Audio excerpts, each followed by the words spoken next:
Hi ನಮಸ್ಕಾರ. ಅಲ್ಲಿಂದ ನನ್ನ ಕನ್ನಡ ಚಾನಲ್ಗೆ ಸ್ವಾಗತ. ಈ ದಿನ ತುಂಬಾ ರುಚಿಯಾದಂಥ ಸುಲಭವಾಗಿ ಮಾಡಿಕೊಳ್ಳುವಂಥ ಪುದೀನ ಚಿಕನ್ ಗ್ರೇವಿ ಮಾಡೋ ವಿಧಾನ ನೋಡೋಣ. ಇದು ದೋಸೆ, ಪೂರಿ, ಚಪಾತಿ, ಅನ್ನ, ಮುದ್ದೆ ಎಲ್ಲದ್ರ ಜೊತೆನೂ ತುಂಬಾ ರುಚಿಯಾಗಿರುತ್ತೆ. ನಾನು ಇಲ್ಲಿ 1 kg ಚಿಕನ್ಗಾಗುವಷ್ಟು ಮಸಾಲೆನ ರುಬ್ಕೋತಾ ಇದ್ದೀನಿ. ಮೊದಲಿಗೆ ಮಿಕ್ಸಿ ಜಾರ್ಗೆ 2 ಹಿಡಿಯಷ್ಟು ಪುದೀನ ಸೊಪ್ಪನ್ನು ಸೇರಿಸ್ಕೋಬೇಕು. 1 ಹಿಡಿಯಷ್ಟು ಕೊತ್ತಂಬರಿ ಸೊಪ್ಪನ್ನು ಸೇರಿಸ್ತಾ ಇದ್ದೀನಿ. ಮೀಡಿಯಮ್ ಸೈಜಿಂದ 2 ಬೆಳ್ಳುಳ್ಳಿ ಗಡ್ಡೆ ಹೆಸಳನ್ನು ಸೇರಿಸ್ತಾ ಇದ್ದೀನಿ. 1.5 ಇಂಚಿನಷ್ಟು ಶುಂಠಿನ ಸೇರಿಸ್ಕೋಬೇಕು. ಬೆಳ್ಳುಳ್ಳಿಗಿಂತ ಸ್ವಲ್ಪ ಕಡಿಮೆ ತೊಗೋಬೇಕು ಶುಂಠಿ. ನಾನಿಲ್ಲಿ 10 ಹಸಿಮೆಣಸಿನ್ಕಾಯಿನ ತೊಗೊಂಡಿದ್ದೀನಿ. ನಿಮ್ಮ ಖಾರಕ್ಕೆ ಅನುಗುಣವಾಗಿ ತೊಗೋಬೋದು. ಇದಕ್ಕೆ ಸ್ವಲ್ಪ ನೀರನ್ನು ಸೇರಿಸ್ಕೊಂಡು ಸ್ವಲ್ಪ ನುಣ್ಣಕ್ಕೆ ರುಬ್ಕೋಬೇಕು.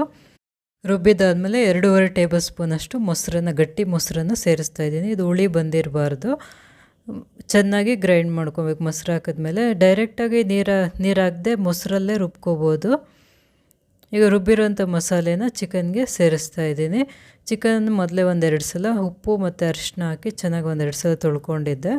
ಅದಕ್ಕೆ ಮಸಾಲೆನ ಸೇರಿಸ್ಕೊಂಡು 1.5 ಸ್ಪೂನಷ್ಟು ಗರಂ ಮಸಾಲ ಪೌಡರನ್ನು ಸೇರಿಸ್ತಾ ಇದ್ದೀನಿ. ಇದು ಮನೆಯಲ್ಲೇ ಮಾಡಿರೋವಂಥದ್ದು.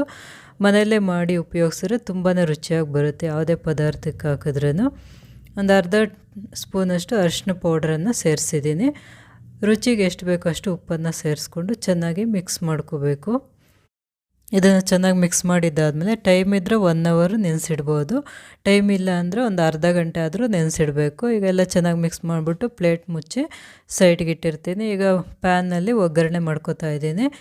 ಒಗ್ಗರಣೆಗೆ ಬೇಕಾದಷ್ಟು ಎಣ್ಣೆನ ಸೇರಿಸ್ಕೊಂಡು, ಎಣ್ಣೆ ಸ್ವಲ್ಪ ಹೆಚ್ಚಿಗೆ ಹಾಕ್ಕೋಬೇಕು ಫ್ರೈಗೆ. ಎಣ್ಣೆ ಸ್ವಲ್ಪ ಬಿಸಿ ಆದಮೇಲೆ ಮೀಡಿಯಮ್ ಸೈಜಿಂದ 2 ಈರುಳ್ಳಿನ ಸೇರಿಸ್ತಾ ಇದ್ದೀನಿ. ಸಣ್ಣದಾಗಿ ಕಟ್ ಮಾಡಿ ಸೇರಿಸ್ಕೋಬೇಕು. ಈರುಳ್ಳಿ ಚೆನ್ನಾಗಿ ಲೈಟಾಗಿ ಕಲರ್ ಚೇಂಜ್ ಆಗಬೇಕು, ಅಲ್ಲಿವರೆಗೂ ಫ್ರೈ ಮಾಡ್ಕೋಬೇಕು. ಈರುಳ್ಳಿ ಬೇಗ ಬೇಯೋದಕ್ಕೆ ಸ್ವಲ್ಪ ಉಪ್ಪನ್ನು ಸೇರಿಸಿದ್ದೀನಿ. ಮೊದಲೇ ಚಿಕನ್ಗೆ ಉಪ್ಪನ್ನು ಹಾಕಿದ್ದೆ. ಇದಕ್ಕೆ ಸ್ವಲ್ಪ ಉಪ್ಪನ್ನು ಸೇರಿಸ್ಕೊಂಡು ಚೆನ್ನಾಗಿ ಮಿಕ್ಸ್ ಮಾಡಿಬಿಟ್ಟು ಮತ್ತು ಸ್ವಲ್ಪ ಹೊತ್ತು ಮುಚ್ಚಳ ಮುಚ್ಚಿ ಬಿಡಬೇಕು. ಆಗ ಬೇಗ ಫ್ರೈ ಆಗುತ್ತೆ. ನೋಡಿ, ಚೆನ್ನಾಗಿ ಫ್ರೈ ಆಗಿದೆ. ಈ ರೀತಿ ಫ್ರೈ ಮಾಡ್ಕೋಬೇಕು. ಈಗ ಇದಕ್ಕೆ ಒಂದು ಸಣ್ಣ ಟೊಮೆಟೊನ ಸೇರಿಸ್ತಾ ಇದ್ದೀನಿ. ಜಾಸ್ತಿ ಬೇಡ, ಸ್ವಲ್ಪ ಹಾಕ್ಕೊಂಡ್ರೆ ಸಾಕು. ಟೊಮೆಟೊ ಪೂರ್ತಿಯಾಗಿ ಸಾಫ್ಟಾಗಿ ಆಗೋವರೆಗೂ ಫ್ರೈ ಮಾಡ್ಕೋಬೇಕು. ಇವೆಲ್ಲ ಚೆನ್ನಾಗಿ ಫ್ರೈ ಆದರೆ ಗ್ರೇವಿನೂ ಚೆನ್ನಾಗಿ ತಿಕ್ಕಾಗಿ ಬರುತ್ತೆ. ಇವಾಗ ಟೊಮೆಟೊ ಎಲ್ಲ ಚೆನ್ನಾಗಿ ಸಾಫ್ಟಾಗಿ ಫ್ರೈ ಆಗಿದೆ. ಈಗ ನೆನೆಸಿಟ್ಟಿದ್ದಂಥ ಚಿಕನನ್ನು ಸೇರಿಸ್ತಾ ಇದ್ದೀನಿ. ಈಗ ಇದಕ್ಕೆ 1.5 ಸ್ಪೂನಷ್ಟು ಧನಿಯಾ ಪೌಡರನ್ನು ಸೇರಿಸ್ಬೇಕು. ಇದೆಲ್ಲ ಸೇರಿಸಿದಾದ್ಮೇಲೆ ಚೆನ್ನಾಗಿ ಮಿಕ್ಸ್ ಮಾಡಬೇಕು. ಮಿಕ್ಸ್ ಮಾಡಿದ್ದೆಲ್ಲ ಆದಮೇಲೆ ಫ್ಲೇಮ್ನ ಮೀಡಿಯಮಲ್ಲಿಟ್ಟು ಮುಚ್ಚಳ ಮುಚ್ಚಿ ಬೇಯೋದಕ್ಕೆ ಬಿಡಬೇಕು. ನಾವು ಹಾಕಿರೋಂಥ ಮಸಾಲೆ ಎಲ್ಲ ಹಸಿ ಸ್ಮೆಲ್ ಹೋಗೋವರೆಗೂ ಚೆನ್ನಾಗಿ ಎಣ್ಣೆಯಲ್ಲಿ ಫ್ರೈ ಆಗಬೇಕು.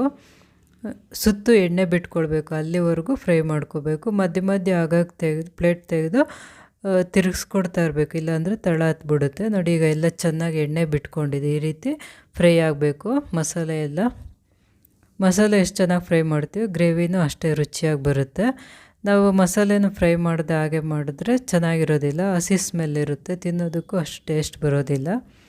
ನೋಡಿ, ಈ ರೀತಿ ಎಲ್ಲ ಚೆನ್ನಾಗಿ ಫ್ರೈ ಆಗಬೇಕು. ಮಸಾಲೆ ಪೂರ್ತಿಯಾಗಿ ಡ್ರೈ ಆಗಿದೆ, ಎಣ್ಣೆ ಎಲ್ಲ ಚೆನ್ನಾಗಿ ಬಿಟ್ಕೊಂಡಿದೆ. ಈ ಟೈಮಲ್ಲಿ ಒಂದು ಚಿಕ್ಕ ಗ್ಲಾಸ್ನಷ್ಟು ನೀರನ್ನು ಸೇರಿಸ್ಕೊಂಡು ಮತ್ತೆ ಚೆನ್ನಾಗಿ ಮಿಕ್ಸ್ ಮಾಡಿಬಿಟ್ಟು ಫ್ಲೇಮ್ನ ಸಿಮ್ನಲ್ಲಿ ಇಟ್ಬಿಟ್ಟು ಮುಚ್ಚಳ ಮುಚ್ಚಿ ಬೇಯೋದಕ್ಕೆ ಬಿಡಬೇಕು. ಈಗ 1/4 ಭಾಗ ಬೆಂದಿದೆ, ಇನ್ನು ಸ್ವಲ್ಪ ಬೇಯಬೇಕು. ನಿಮ್ಗೆ ಗ್ರೇವಿ ಬೇಕು ಅಂದರೆ ಸ್ವಲ್ಪ ನೀರನ್ನು ಸೇರಿಸ್ಕೊಂಡು ಗ್ರೇವಿ ಥರ ಮಾಡ್ಕೊಬೋದು. ಇಲ್ಲ ನಾವು ಪೂರ್ತಿಯಾಗಿ ಡ್ರೈ ಆಗಬೇಕು ಅಂದರೆ ಹಾಗೆ ಡ್ರೈ ಮಾಡ್ಕೋಬೋದು. ನೀರೇನು ಸೇರಿಸದೆ ಹಾಗೆ ಪೂರ್ತಿಯಾಗಿ ಡ್ರೈ ಮಾಡ್ಕೋಬೋದು. ಕೊನೆಯಲ್ಲಿ 1-2 ಸ್ಪೂನಷ್ಟು ತುಪ್ಪನ ಸೇರಿಸ್ತಾ ಇದ್ದೀನಿ. ತುಪ್ಪ ಸೇರಿಸಿ ಚೆನ್ನಾಗಿ ಮಿಕ್ಸ್ ಮಾಡಿಬಿಟ್ಟು ಮತ್ತೆ ಮುಚ್ಚಳ ಮುಚ್ಚಿ ಬೇಯೋದಕ್ಕೆ ಬಿಡಬೇಕು. ಫ್ಲೇಮ್ನ ಸಿಮ್ನಲ್ಲಿ ಇಟ್ಟಿರಬೇಕು. ನೋಡಿ, ಈಗ ಚಿಕನ್ ಗ್ರೇವಿ ರೆಡಿಯಾಗಿದೆ. ನೋಡಿ, ಸುತ್ತು ಈ ರೀತಿ ಎಣ್ಣೆ ಬಿಟ್ಕೊಂತಂದರೆ ಚಿಕನ್ ಗ್ರೇವಿ ರೆಡಿಯಾಗಿದೆ ಅಂದರ್ಥ. ಎಲ್ಲರೂ ಇಷ್ಟಪಡುವಂಥ ತುಂಬಾ ರುಚಿಯಾದಂಥ ಪುದೀನ ಚಿಕನ್ ಗ್ರೇವಿ ತಯಾರಾಗಿದೆ. ಈ ವಿಡಿಯೋ ಇಷ್ಟವಾದಲ್ಲಿ ಲೈಕ್ ಮಾಡಿ, ಕಮೆಂಟ್ ಮಾಡಿ, ಶೇರ್ ಮಾಡಿ, ಸಬ್ಸ್ಕ್ರೈಬ್ ಮಾಡಿ.